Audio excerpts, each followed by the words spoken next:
നഹ്മദുഹു വനുസല്ലി വനുസല്ലിം അലാ റസൂലിഹിൽ കരീം അമ്മാ ബഅദ്. മനുഷ്യരാശിയുടെ മാതൃകാ പുരുഷന്മാരാണ് അംബിയാ മുർസലുകൾ. അവരാണ് മനുഷ്യർക്കെല്ലാ സംഭാവനകളും സമർപ്പിച്ചിട്ടുള്ളത്.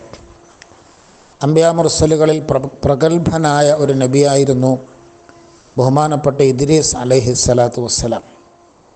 അദ്ദേഹത്തിൻ്റെ യഥാർത്ഥ നാമം ഉഖ്നൂഹ് എന്നായിരുന്നു.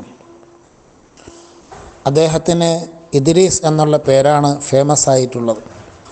ആ പേര് ലഭിക്കാൻ കാരണം അദ്ദേഹം ധാരാളമായി ഗ്രന്ഥങ്ങൾ വായിക്കുമായിരുന്നു, ഗ്രന്ഥങ്ങൾ പഠിപ്പിക്കുകയും ചെയ്യുമായിരുന്നു.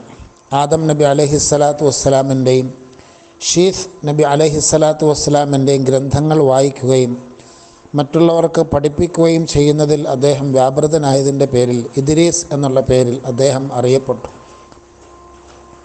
ആദ്യമായി പേന കൊണ്ടെഴുതി മനുഷ്യനെ പഠിപ്പിച്ച നബി ഇദ്രീസ് അലൈഹിസ്സലാത്തു വസ്സലാമാണ്.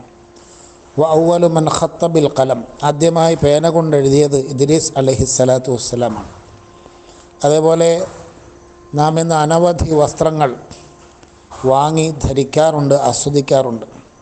ലോകത്താദ്യമായി വസ്ത്രം തുന്നിയതും തുന്നിയ വസ്ത്രം ആദ്യമായി ധരിച്ചതും ബഹുമാനപ്പെട്ട ഇദ്രീസ് അലൈഹിസ്സലാത്തു വസ്സലാമായിരുന്നു. വഅവ്വലു മൻ ഖാത്ത സിയാബ വലബിസൽ മുഖീത്ത, ആദ്യമായി വസ്ത്രം തുന്നിയതും തുന്നിയ വസ്ത്രം ആദ്യമായി ധരിച്ചതും ബഹുമാനപ്പെട്ടവരായിരുന്നു. അതിനു മുമ്പ് മനുഷ്യർ തോലുകൾ കൊണ്ടുള്ളതായിരുന്നു വസ്ത്രമായി ഉപയോഗിച്ചിരുന്നത്.